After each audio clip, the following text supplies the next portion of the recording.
Hi, everyone. Marianne Croce here from Small Biz Vantage and creator of 3 Day Weekends Coaching. So I'm glad to be here this week, and I really look forward to these business leadership in 15-minute lives that I do each and every week. So I do these for a couple of reasons. One of them is for you to shift your perspective of your business, change it into your competitive advantage, your competitive edge, if you will. Because many business owners are so caught up in the day to day that when they look at their business a little bit differently, it really makes a huge impact personally and professionally. The second reason I do this is for you to take away in just 15 minutes one action item that you can use and implement in your business. I know that everyone is busy running their businesses, so in 15 minutes, I get to go through these things. So, the people that I typically work with are business owners that in the automotive or skilled trades. And many of these people have reached a level of success in their business. But now what they want to do is they want to kind of next level, go a little bit further, but they want to stop going 24/7. And that's really what I help them do. So this week's topic ties in really well with this. And it's something that I find it's not talked about very much in the industries, the skilled trades and automotive. And that is working with your spouse or partner, your significant other. It's more common in these industries than you think. A lot of times, your spouse or significant other may not even necessarily be on the payroll, but they're there supporting and helping in a number of different ways. So I found this really timely because, to be real transparent here, Tony and I, my husband and business partner at our automotive repair shop, we've been going through a lot this past week personally, and it really got me thinking about the many conversations that I've had with, over the years, I've had with wives, girlfriends, family members of, auto shop and skilled trade business owners for years. It's been very similar conversation. But yet the funny part of this is it really isn't discussed openly. I haven't seen a lot of people talking about it publicly. And what I want to be really clear about this is that working together is not easy. It really isn't. It has its own set of challenges. And you see, I remember when I was young, my dad was a contractor. He was in the construction space, and my mom helped him run the office. And there were a lot of admin tasks that she was helping him with. And even my experience as a child, right, as a kid growing up, there were many times that the lines between work and life, they overlapped or they were blurred. So I knew that firsthand growing up. So later, when my husband and I opened up our transmission shop, even though I knew that there would be challenges, I really have to admit that our excitement and our enthusiasm really did cloud our best judgment. And if full transparency here, it was a rocky road for sure. And I don't think enough of people really talk about that. So what I want you to think about in the during these next, few minutes, our time together is, what are your experiences? What have they been with working with a spouse or a significant other? And put it in the comments. Some people will say, there's no way I would be able to work with my spouse, although you love them dearly. They say, no, no, no, no. And they'll say it for a number of reasons, personality differences, or, things like that. But I've heard it from many people. Yet in our industry, it's happening. It's happening more than even the statistics of how many women are in the industry. I believe it's higher because many of them are on the payroll. So going back to Tony and I, when we were trying to build our business, what was happening was we were building skills. We had to develop and build new skills, each of us. And when that happens, there's a lot to learn. And we really needed to support one another. And we did. So what would happen is if I decided that I was going to stay late or he was going to stay late, one of us would be the one that would go home and be there for the kids. So that part wasn't so bad because it was obvious. We could see when certain things like that were needed. But the real challenge was when we were both struggling with something new at the same time because we couldn't see the other person's struggle. And those were probably the hardest times of all. And to be honest, like there were days that I was thinking to myself, are we going to even make it? I questioned it. So at one point, I had said, this isn't working. This dream that we have is really turning into a nightmare because I felt like we were burning ourselves out. And I knew that there had to be a better way.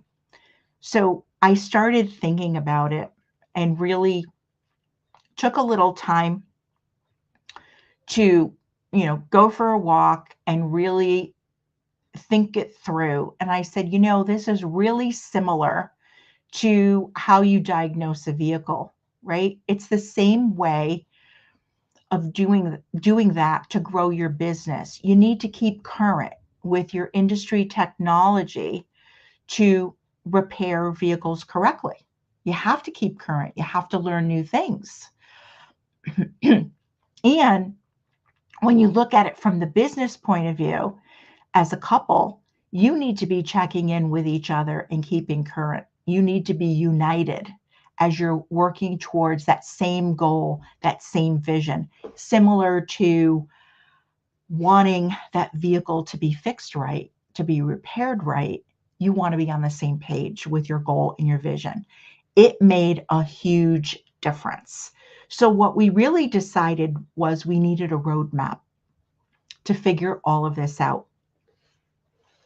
And part of that roadmap was clearly defined roles. Who was going to do what? And really be able to stay in our lane. So the idea here was to be able to understand what your role was and what the responsibilities of that role were.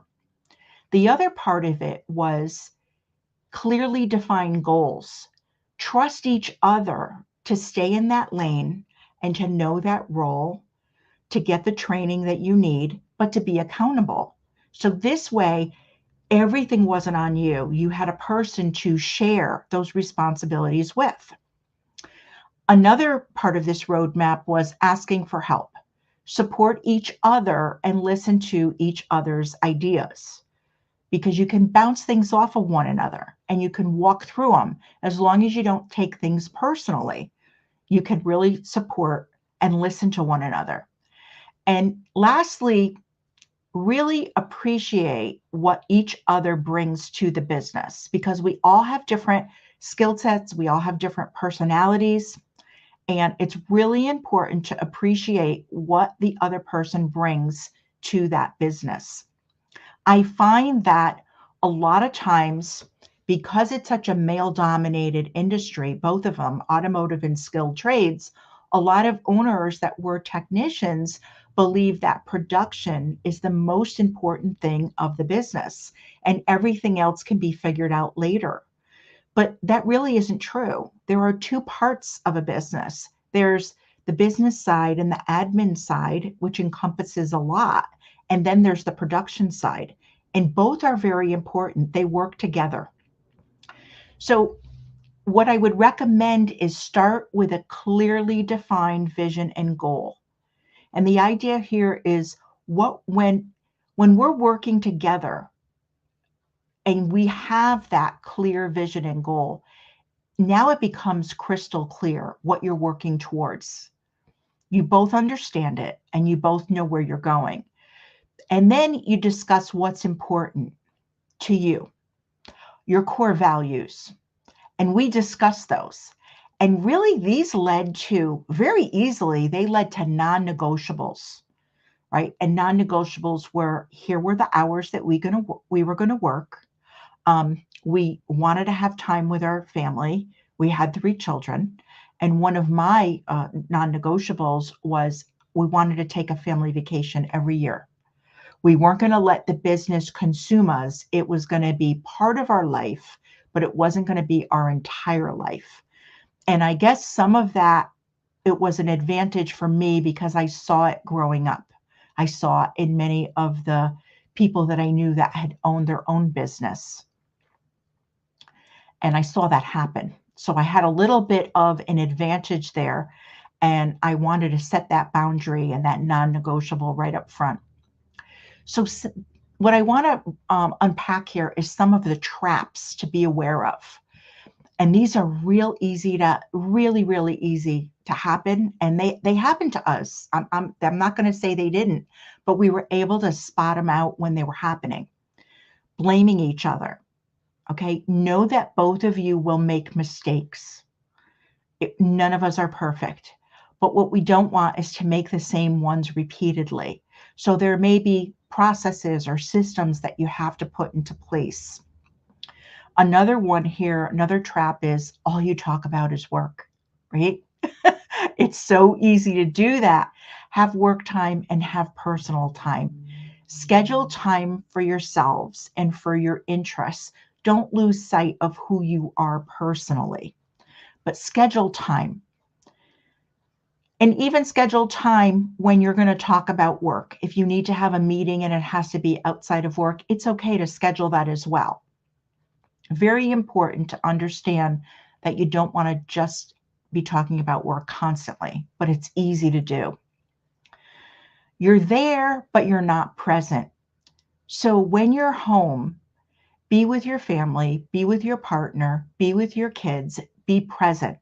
Don't be there in the room, but constantly checking your phone or constantly looking on the computer. Engage. Engage with what they are doing, engage with what they are saying, ask them about their day, really get involved and be present. And another trap is being afraid of doing things differently. So every local business doesn't know it all, right? Every business in a certain industry and niche doesn't know it all. Many of them have the same challenges. So just because someone is doing something a certain way doesn't mean that you have to do it that way. It's okay to step out of your comfort zone. Be a little bit creative, do things differently. Those can be a real competitive advantage for you. So you have the opportunity to build something together. So complementing skill sets work well for us. So in my case, he had the technical skills and I had the business skills. And for about 6 or 7 years, I worked in banking. And that was a huge plus for us because as we got further along in the years with our business, we realized how much of the financial end people struggled with. It was very common. And I don't want anybody, if they're going through that, to really be hard on yourself because truthfully, I know here in the US, financial literacy is not something that is really taught in school.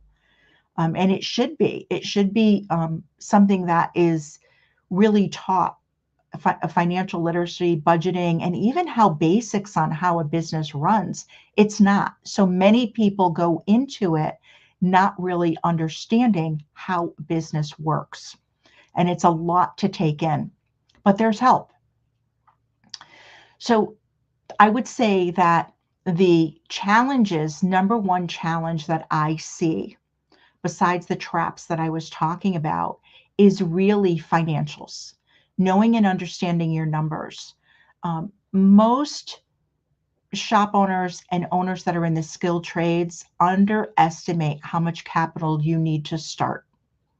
Cash flow, being able to pay for materials, parts, things like that ahead of time before you've taken in money. You need enough cash flow each month to keep your business going. So don't get overconfident by sales numbers. Profit is the number that really means something.